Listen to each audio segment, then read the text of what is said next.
Welcome to Shakespeare FC, The Words, a 5-minute journey into the individual bits of language that were forged, fletched, hewn, and hammered, and sometimes crowbarred, into existence by our brilliant and witty Warwickshirean wordsmith, or, as you become more familiar, Uncle Will.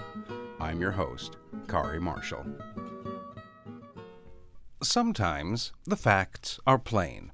The sky is blue. The toast is burnt. The dog did, in fact, eat your homework. But other times, well, it's all a bit foggier. The details get muddled.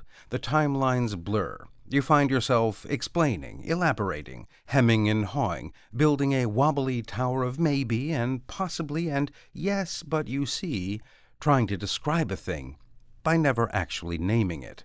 You circle, you hint, you nudge, you give context, color, detail, until suddenly all those details become the thing itself. You haven't said it outright, but you've arrived, in a way. That's the nature of being circumstantial.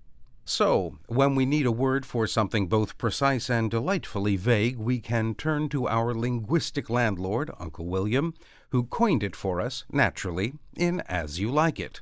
And well we do. It is within William's pastoral, forest frolicsome, and playful comedy of mistaken identity, gender disguises, and philosophizing fools we first hear the term.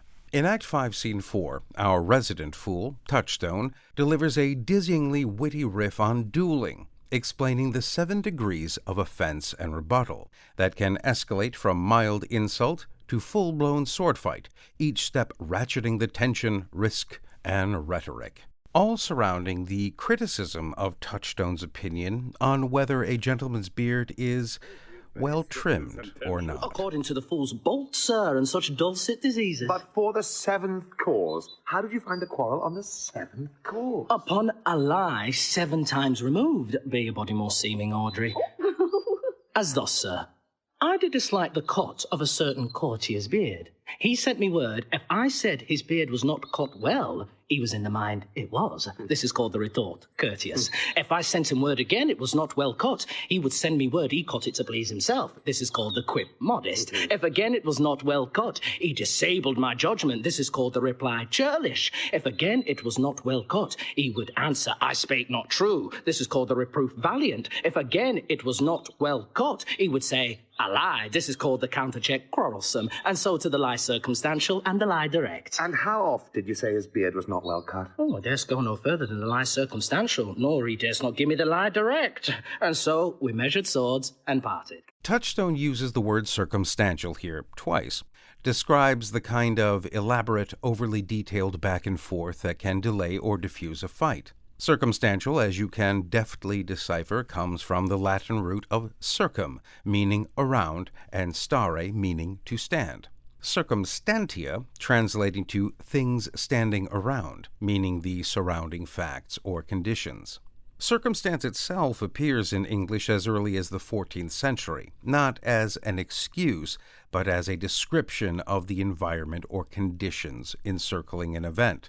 By the late 1500s, William's circumstantial was ushered in with a dual personality, depending on or shaped by the surrounding conditions. The adjective in the late 16th century began to be used in the sense of depending upon or affected by circumstance, which is where we find ourselves today, mostly hearing the word in police procedurals and courtroom dramas. The evidence, Your Honor, is purely circumstantial. So it does appear that in a roundabout way, all evidence may be created equal, but with a tip o' the hat to Mr. Eric Arthur Blair, some evidence is more equal than others.